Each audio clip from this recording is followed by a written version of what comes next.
The anime starts with the main character, Lux Arcadia, falling through the roof into the bathroom of a female dormitory at the academy, where he unexpectedly comes face to face with the naked princess Lizshart Atsahide. Naturally, the princess is not pleased with this situation and demands an explanation. Lux has been summoned to the academy to train as a drag rider knight. Lizshart challenged him to a duel because he saw her naked. She set the condition that if he defeated her, he would be allowed to stay at the academy. The next day, the duel took place, and Lux showcased his impressive skills in controlling his drag ride. Even though he did not attack, he skillfully dodged all of Lizshart's strikes. Their fight was interrupted by the appearance of a gargoyle monster. They teamed up to deal with the unexpected enemy and won, despite Lux using only minimal force. This impressed Lizshart and the other students at the academy. Lux did not use his second mysterious black sword. After the battle, the princess visited Lux. Despite the bathroom incident, she began to show interest in him as a potential ally and academy student. She revealed her mark,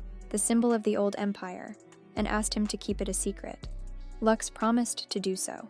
It's important to note that Lux has just started his studies at the all-girls academy and has been there for only one day. During his first class, the teacher introduced Lux to the students, and he chose to sit at a desk next to his sister. The princess was upset. Lux attracted a lot of attention from the female students. The princess offered him the position of her personal aide, which was met with outrage from everyone. In response to the accusations, she said that Lux had still seen her naked.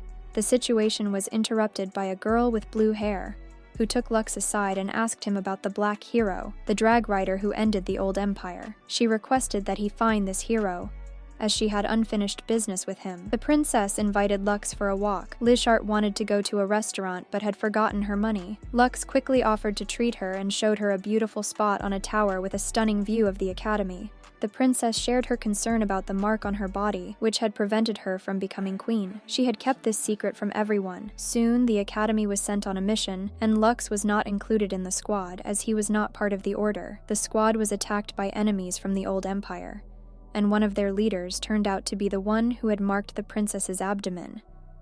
The enemy was powerful, and Lux rushed to help. To defeat the enemy, he used his second black sword and revealed himself as the legendary undefeated Black Hero. The enemies were shocked to see their prince fighting against them. The Black Hero defeated all the enemies with a single strike. Lux is greeted by the entire academy, who have gathered to congratulate him on enrolling, and even Lady Lizshart herself thanks him, though she seems very shy when speaking to him. The academy director, Raleigh, decides to host a competition. The person who obtains a special token will have Lux as their servant for a full week. The competition will last 1 hour, and during this time, the girls must try to catch Lux. Realizing the situation, Lux starts running to escape.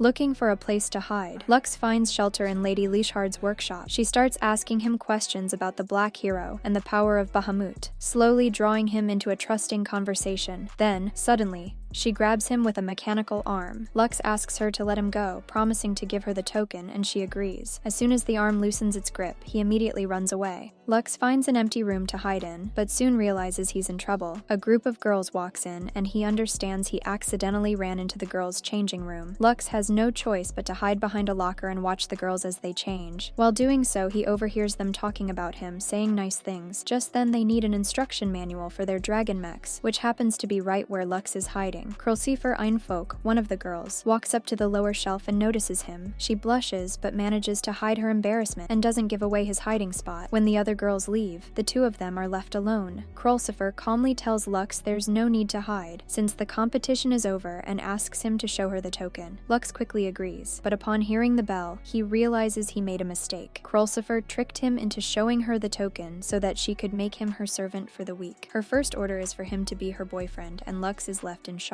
Later, Director Raleigh calls Lux and his sister Aerie to her office. She shows them a whistle, claiming it may have summoned the enemies Lux fought before. She asks him to confirm if it's true. Lux's sister is concerned and warns him to be careful with Krolsifer, suspecting she might be hiding something. During dinner in the school cafeteria, Lux and Krolsifer sit together and the whole academy watches enviously, since Lux is the only boy in the school. While they eat, Krolsifer explains that she's the daughter of a ruler from the Emir state, and that soon she's expected to marry, which she's not keen on. A steward will arrive soon to confirm that she has a husband, and to trick him, Krolsifer asks Lux to pretend to be her fiancé. When he tries to refuse, She leans in close and whispers that if he doesn't help her, she'll tell everyone he was hiding in the girls' changing room. The students nearby assume they're about to kiss, and Lux has no choice but to agree. Later, when Lux and Krulsifer are alone in a room, Lady Lysard suddenly barges in and demands an explanation for why they're alone together. Krulsifer shows her a textbook, saying they're working on homework, and Lysard leaves, but it's clear she feels jealous of Lux and Krulsifer's closeness. The next day, Lux and Krulsifer go on a date. They stroll through town, chat, and visit various shops. She even takes him to a clothing store to measure him for new clothes, though the girls from the academy watch them suspiciously from the bushes, and Lysard looks confused as to why Lux is undressed. The day flies by, and as they return to the academy, Krulsifer gazes at Lux, making him self-conscious. She reassures him by saying it's normal for a girl to look at her boyfriend. Suddenly, they're attacked by soldiers from the old empire. Lux starts fighting the enemies, and Krulsifer summons her divine Bahamut, easily taking care of them. Then, out of nowhere, her steward arrives to check in on her. They all sit down together, and the steward questions Krulsifer about her boyfriend. She introduces Lux as her boyfriend, which angers Lady Lysard, but Lux quickly stops her from objecting.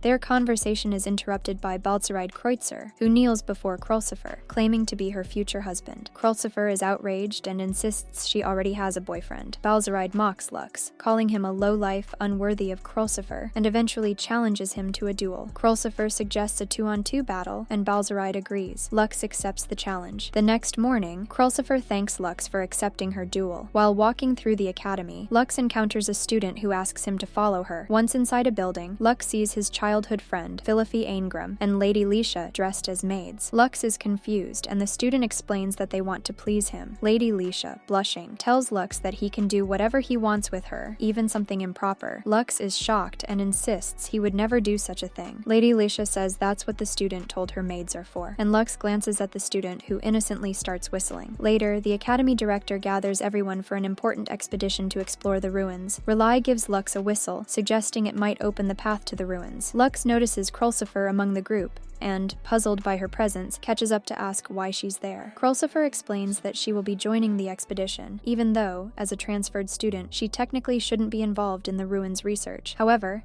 she hints that she has her own reasons for coming. Lux heads to the bath, thinking about why Krulsifer would want to go to the ruins. Suddenly, his childhood friend Philippi joins him, and Lux is embarrassed. Philippi explains that she missed training, which is why she's late for her bath, adding that it reminds her of when they used to bathe together, bringing back nostalgic memories. Lux, blushing, notices her big, beautiful eyes, and that a scar on her shoulder has disappeared. Philippi expresses concern about the expedition, and urges Lux to be careful. The next morning, everyone gathers, and Lord Balzeride arrives to assist with the expedition, surprising everyone. Lady Lisha is openly displeased, but Balzeride explains he's there to watch over his future wife, who is also participating. When everyone is ready, Krulsifer leads the way, and Lux notices her eagerness. Suddenly, chaos erupts as the group encounters Diabolos, a powerful enemy capable of destroying entire cities. Diabolos attacks Noct, but Lux immediately steps in to protect her. A fierce battle ensues, and Krulsifer uses her secret dragon mech technique, but it has no effect on Diabolos. Lord Balzeride mocks the group and, summoning his own dragon mech, defeats Diabolos with a single strike. Arrogantly, he suggests to Lux that they could start their duel right then and there, though the group opposes it. Another Diabolos then appears, and Balzeride strikes it, causing it to begin self-destructing. The group activates their shields, but suddenly, the ruins light up intensely, blinding everyone. When Lux regains consciousness, he finds Krulsifer beside him, who asks him to keep quiet, guessing that they're inside the ruins. She says they need to get to the altar to reunite with the others, and they hurry through the ruins. Along the way, it starts raining, and Krulsifer falls. Lux suggests they rest, but Krulsifer insists on pressing forward. Lux steadies her by the shoulder so they can make it to the altar together. On the way, Lux asks Krulsifer why she's interested in the Black Hero. She explains that while regular dragon mechs can only be used for a limited time, the Black Hero is not restricted in that way, and she hopes to find him, believing she may have a connection to him. Finally, Lux and Krulsifer reach the altar first. Lux takes out the whistle given to him by the director, but it doesn't work. Krulsifer steps up to the altar, and it opens. Shocked, Lux watches as Krulsifer reveals that she doesn't belong to this world. She's the last survivor of the ruins. After the altar activates, it begins to collapse. Lux grabs Krulsifer's hand and leads her to safety. He notices a container nearby, and Krulsifer explains that she was found in one of these containers. She realized in childhood that she was adopted and had always felt like an outsider. People avoided her, and she faced bullying when she tried to grow stronger, her peers would remind her that she was not like everyone else. Krulsifer always longed to be part of a family, but she eventually understood that she was born in the ruins and knows nothing about her past. Despite her fears, she is determined to uncover the secrets of her origin. Apologizing to Lux for dragging him into a dangerous situation, she admits she wanted to discover who she really is. Lux objects, takes her hand, and says that she is important to him. Krulsifer, surprised by his kindness, asks why he is so good to her. Lux shares that he too suffered in the old empire. He lost his mother at a young age and had to survive in harsh conditions. Just then, Lady Lisha bursts in with a new invention, a drill, and accuses Lux of possibly doing something improper with Krulsifer. Back at the academy, Lux's sister scolds him for venturing into the ruins. He explains that the altar did not open because of the horn, but he says nothing about Krulsifer's secret. Preparing for the duel that night, he understands he'll need to regain his strength. Late that night, the duel begins, and Lord Balzaride asks Krulsifer if she will fight alone. She replies that she will face 2 opponents on her own. At the start of the battle, Balzaride enhances his ally and attacks Krulsifer. Though she can predict his attacks, Balzaride lands a surprise blow from behind, knocking her down. He then makes disturbing remarks about Krulsifer's body, implying she has a special role to play, and she realizes he knows her origins and her importance to the ruins. He tells her that she must accept her role as a slave and that no one will help her. At that moment, Lux arrives in the Black Dragon armor, revealing his true identity. Balzaride mocks him, saying Lux was willing to expose himself just for a woman, but Lux retorts that Balzaride isn't worthy of someone like Krulsifer. Krulsifer tries to stop Lux, confused about why he is protecting her. The battle between them begins, and Lux quickly realizes that Balzaride can also foresee attacks by drawing power from other Dragride armors. Lux understands that Balzaride's touch can drain energy to sustain his abilities. Balzaride then shoots at the defenseless Krulsifer, but Lux blocks the attack with his armor. Balzaride seizes the moment to drain Lux's strength, weakening him. Krulsifer begs Lux to stop fighting for her as she had only used him, but Lux declares her his beloved. Balzaride mocks him, saying he has no strength left, but Lux summons a powerful blast and deals a crushing blow to Balzaride. Throughout the fight, Lux's sister had been watching from afar. After the duel, Lux helps Krulsifer up and escorts her back to the academy. The next day, Krulsifer tells Lux she wants him to become her husband. Lux responds that their engagement was supposed to be only for show, but Krulsifer insists she heard him call her his beloved during the duel. She insists on formalizing the engagement and kisses Lux twice, just as Lady Lisha bursts in, horrified. At the academy, a rumor spreads about a stalker. A female student informs Lux about a new Ragnarok threat and asks for his help patrolling the grounds. Later, some of the girls surround Lux and dress him up in women's clothes. Deep into the night, Lux, disguised as a girl, sits alone on a bench acting as bait. Suddenly, he hears a voice from the bushes. It's a girl talking to a cat. Moments later, the stalker appears and attacks Lux. The girl playing with the cat quickly joins Lux's side to help, but the stalker blinds them with a flash and injures Lux with a knife before fleeing. The girl is concerned about Lux and takes him to the infirmary. She asks him to take off his shirt to tend to his wounds, which embarrasses him, so he shows only his back for bandaging. She notes Lux's muscular build and shyly explains she was talking to a cat because she has no friends. Before leaving, she introduces herself as Celestia and says she'd be glad to see him again. Later, Lux learns that Celestia is the strongest student in the academy and that she despises men. Lady Lisha interrupts Lux's thoughts, worried that he seems distracted. Krulsifer then joins them, teasing Lux and causing a commotion as the girls argue over him. Lady Lisha scolds Krulsifer, reminding her that her engagement contract with Lux has ended, leading to a heated argument. Meanwhile, Celestia appears at the academy and insists that Lux should be expelled. Lux is summoned for questioning, and though Celestia thanks him for his actions, she argues that he doesn't belong there and should leave. Lady Lisha steps in to defend Lux, and Lux himself asks for the chance to help fight against the Ragnarok instead of Lord Balzaride. Celestia refuses, saying it's her responsibility. Lux insists on staying, and the Academy's headmaster intervenes, suggesting they settle it in a duel. If Lux defeats Celestia, he can stay at the Academy. Celestia agrees, but warns him he'll never beat her. Celestia calls the Academy students to a training session. Lux observes her incredible diligence and dedication, which impresses him. Suddenly, a knock at the door interrupts, and a female student tells Lux he has an urgent mission. He knocks on Celestia's door to give her a massage, only to be surprised when she excitedly recognizes Luna, Lux in disguise, and happily agrees. Not realizing it's Lux, Celestia asks him to go for a walk afterward, but as he leaves her room, a female guard immediately confronts him. Krulsifer steps in, calling Lux her friend and saving him from suspicion. She warns him that the guard, Sonia Lamist, is determined to get him expelled from the academy. That night, as Lux is drifting off to sleep, his childhood friend sneaks into into his room, hugging him and promising to support him. The next morning, Lux again dresses as a girl to meet with Celestia. She takes his hand and leads him shopping for swimsuits, but Lux, embarrassed, doesn't try anything on. Flustered, he tries to run away, but Celestia catches up, apologizes, and confides in him about her insecurities as a mentor. Lux reassures her, praising her dedication, and she blushes, embracing him, relieved to have found a friend. She shares a secret with Lux, asking him not to tell anyone. Though everyone thinks she hates men, it's actually not true. Lux is left slightly bewildered. The next day, the entire academy goes on a trip to a sunny island for a day of relaxation. Lux feels embarrassed by the many beautiful girls around him in swimsuits. Krulsifer notices his reaction and smiles, explaining that these are just swimsuits, nothing to get flustered over. Lux also notices Lisha in a lovely swimsuit, which makes him even more nervous, but he decides to tell her she looks nice. At that moment, Celestia realizes that Luna is nowhere to be seen and asks the director about her absence. However, the director is puzzled and explains that there is no student named Luna at the academy. Meanwhile, the girls start pressuring Lux to once again disguise himself as Luna. Not wanting to do this, Lux tries to flee, but in his rush, he accidentally bumps into Celestia. This triggers a painful memory for him. He recalls how his grandfather had taught Celestia about tactics and swordsmanship, and how he ultimately sacrificed his life for her. Celestia remembers this as well, and she doesn't want Lux to put himself in danger the same way. Determined, she decides that she must win their upcoming duel, yet Lux feels he can't let her win. The next day, the duel begins. Celestia summons her divine dragon, while Lux, to hide his true identity, calls upon a regular mecha dragon. Meanwhile, nearby, the girls discover the criminal. It turns out to be Sanaya. Her motives are terrifying. She plans to kill everyone on the island and bring down the new kingdom. The duel continues, with Celestia landing powerful strikes on Lux and urging him to surrender. Suddenly, their fight is interrupted by the arrival of a monster. It's none other than Ragnarok. Celestia attacks the creature, but her efforts are in vain. Lux joins the battle and sees an image of his brother within the beast. At that moment, the traitor Sanya attacks Celestia, delivering a powerful blow that sends her to the ground. Lux tries to reason with her, but Celestia decides to open up and tells him about her guilt. She feels responsible for his grandfather's exile because she once accidentally revealed information about the old empire. She grieves deeply for her lost mentor. Lux reassures her, insisting that she is not to blame, and transforms into the legendary Black Hero. Celestia is shocked to see the renowned Black Hero of the old empire before her. Lux unleashes powerful strikes and defeats Ragnarok. After the fight, a new character named Hayes appears, announcing that he intends to revive the nightmare of 5 years ago, and disappears into the sunset. Later in Lux's room, he bandages Celestia's wounds. She thanks him deeply and formally welcomes him into the academy. Lux tells her that she is very kind and gentle, and shouldn't hide that side of herself. Celestia blushes with embarrassment. The next day, Lux notices that Fluffy is acting strangely and doesn't greet him. Concerned, he asks if she's alright, but she reassures him that everything is fine. Soon after, the headmaster assembles a group for an expedition into some ruins. Upon entering, they encounter a strange girl who resembles a robot. She claims that her memory has been altered and refers to Krulsifer as the founder. Despite her robotic manner, the girl exudes kindness with a hint of childlike innocence. Lux notices again that Fluffy's condition is worsening, and worried about her, he lets her ride with him on his drag ride instead of walking. While they're en route, they're attacked by Diabolos. Lux asks the headmaster to retreat, but she firmly refuses and insists they continue forward, promising to hold Diabolos off herself. Suddenly, Lux and Fluffy are teleported to another island. Lux recognizes it as an old Imperial site, where brutal human experiments were once conducted to create weapons. Entering one of the rooms, he sees that Fluffy's condition has deteriorated even further. She quietly mentions that chaos has appeared, but Lux doesn't understand, as he thought he had already destroyed it. Then, out of nowhere, Fluffy begins to strangle Lux. As Hayes entered Lux and Fluffy's room, Fluffy immediately lost consciousness. Lux drew his sword, but Hayes stopped him, explaining that if he killed her, Fluffy would also die, as a Ragnarok was sealed inside her. Hayes revealed that her goal was to have Fluffy kill Lux. Fluffy didn't have much time left, and if no one helped her, she would perish. Hayes then proposed a deal. She would save Fluffy, but only if Lux agreed to open the ruins gate. For that, they would need Krulsifer, as her presence was necessary to activate the gate. Lux hesitated, unsure of what to do as Fluffy's condition worsened. Fluffy, meanwhile, could not remember what had happened. The Academy's director knew about Fluffy's condition condition, her sister had died under similar circumstances, and R'lyeh, Fluffy's guardian, did not want this tragedy to repeat. The director believed that to save Fluffy, they needed to venture into the ruins. While lost in thought, Lux unexpectedly received a call from his older brother, Fugal Arcadia, the former ruler of the Old Empire. Fugal told him that if he wanted to save his friend, he needed to explore the ruins and destroy Ragnarok. Lux then went to check on Fluffy, who admitted that she was aware of the chaos inside her. She thanked Lux for his concern, saying it meant a lot to her to be with him. Lux hugged her gently. The next day, Krulsifer successfully opened the ruins gate, surprising everyone present. She skillfully explained that this was possible due to the help of a robot girl she had mistaken for the ruins' founder. Once inside, they encountered Hayes and the robot girl, who now exuded a menacing hostility. Unexpectedly, Fluffy appeared, and Hayes ordered her to attack Lux and his friends. A fierce battle ensued, and Fluffy proved to be incredibly strong, making the others feel powerless. Hayes was confident in her victory, but Lux's team had prepared a backup plan. They managed to reprogram the orders, and Fluffy regained her senses. Suddenly, Hayes summoned Ragnarok, and the girls struggled against this new enemy, as it regenerated after each attack. Lux arrived to help and asked Lysa to use Overload, though she hesitated, aware that this was dangerous for Lux's life. He insisted. It was their only chance to defeat Hayes. Ragnarok nearly consumed Lux, but in a final effort he activated the Overload, transforming into his true Bahamut form. With one powerful strike, he destroyed Ragnarok. Later, in her room, Fluffy thanked Lux sincerely for everything he had done for her. The director announces an international festival, and the girls start competing to be the one who will go with Lux. Even Celestia, who usually hides her feelings, eagerly wants to spend time with him at the festival. The director suggests that Lux should choose from the 3 girls who will perform best in the training camps. Lux, however, is unaware of what the festival involves, so his sister explains it to him. It's a tournament of drag knights, where participants from different countries compete, and the most distinguished fighters gain access to the ruins. Lux is set to represent his country along with the Order of the Knights. His sister is anxious, as the Imperial assassin's blade has escaped, and his target is Lux. Celestia dresses up in a beautiful gown for her date with Lux, feeling very nervous as this is her first date. Lux takes the lead and they stroll around the academy. They pause by the fountain, and Celestia admits how proud she is of him. By pure accident she trips, and Lux, helping her up, finds his hands on her dress, though Celestia doesn't mind. Their moment is interrupted by other girls, as it's now time for Lux's second date, this time with Krulsifer, who has invited him to a ball. Lux admires her gown, and after the dance, Krulsifer even asks him for a kiss. Finally, it's time for the third date. It's clear from Lux's reaction that he especially likes Fluffy's dress. Fluffy senses that Lux is tired, and suggests he rest his head on her lap. She thanks Lux for once saving her life. On his way back, Lux encounters an annoyed Lady Lisha, who is upset that he didn't invite her on a date. She requests that he becomes her knight, as she will soon hold a significant role in the kingdom, and will need a protector. Lady Lisha knows that Lux is powerful and that he holds her secret, but Lux turns her down, explaining that he's still considered a criminal of the Old Empire. Despite this, Lady Lisha hopes that Lux will one day accept her request. The next day, Lux is talking to his sister in a tower when they're interrupted by Yoruka Kirihime. She appears, pledging to serve Lux and calling him her lord, ready to fulfill his first command. Lux, bewildered, says he doesn't need anything from her at the moment, and will talk to her after the tournament. Later, when Lux goes to bathe, Yoruka unexpectedly sneaks in and offers to scrub his back. The girls rush in after hearing Lux's shout, surprised and confused by the scene. Lux asks Yoruka not to do that again. He questions why she's there, as her agreement with his father to destroy the Old Empire was completed long ago. Yoruka replies that her duty is to serve the heir of the Old Empire, and she insists that Lux could destroy the current kingdom and create a new empire. But Lux refuses, stating it's not part of his plans. The girls then attempt to fight Yoruka, but she skillfully takes control of the other drag knights, leaving them powerless against her. Yoruka bids Lux farewell and vanishes, leaving the girls astonished at her strength. Hayes and Sanya prepare to take revenge, joined by the mysterious Yoruka Kirihime. They plan an attack which the Academy has anticipated, and they ask Lux to act as bait. Lux's sister, Eri, disapproves of the minister's plan, but Lux agrees to it. Eri is very worried about her brother and is upset that he didn't tell her he couldn't summon his Bahamut. The action window is limited to 12 minutes. Eri hugs Lux, telling him she loves him very much and that she's deeply concerned for his safety. Lux approaches Lady Lisha to request an upgrade to his mecha dragon. In the hangar, he catches a glimpse of Yoruka and quickly follows her. When he catches up, she reveals that her goal is to destroy the new kingdom out of vengeance for her brother, whom Lux's father forced into a contract with the old empire, binding her to serve it. Her brother eventually died. She asks Lux once more if he wants to bring down the new empire, and when he refuses, Yoruka declares that they are now enemies. The next day, the tournament begins. Lux competes against other participants, winning the first round with ease. However, Krolsifer notices a change in his fighting style. He used to exhaust his opponents, waiting for them to surrender, which earned him the title of weakest undefeated. Aerie becomes concerned, but Lux reassures her. In the second round, Lady Lisha joins the competition. Suddenly, in the middle of the battle, she starts firing at the audience. She insists she wasn't in control, so Krolsifer freezes her to prevent further harm, and an investigation into the incident begins. Meanwhile, Lux goes to play his role as bait. He doesn't have to wait long before Sanya attacks with 100 chaos units. Lux leads them into a trap. The girls realize Lux has disappeared, and his sister explains that he's fighting the chaos. They suspect Yoruka Kirihime may be behind it, as her divine mecha dragon allows her to control other dragons. The girls decide to find Yoruka and rescue the princess. Lux is on the front line, sensing that something is wrong. Suddenly, a rebel army attacks, focusing all its power on the fortress where Lux is stationed. He is immediately attacked by Ragreed Forus, who realizes during their fight that Lux can't use his Bahamut's full power. In the distance, Lux spots an enormous warrior colossus formed from 5 ruins. Lux quickly rushed toward the giant to stop it from destroying the kingdom, but he was intercepted by Ragreed, and a fierce battle broke out. Ragreed managed to sever one of Bahamut's mechanical arms, and Lux realized with horror that his opponent hadn't revealed his true form. Using his black sword, Lux struck Ragreed with a powerful blow, knocking him down, and then dashed back toward the giant, heading toward the kingdom. Lux contacted his sister, who informed him that the giant was already nearing the castle, and that Lady Lisha was in a precarious situation. Meanwhile, Sanya had infiltrated the prison and reached Lisha's cell. She opened the cell door and showed Lisha the devastation the giant was causing, demanding that she surrender the kingdom or face even worse consequences. Lady Lisha refused, and Sanya, knowing about Lisha's mark on her stomach, ordered her subordinates to strip Lisha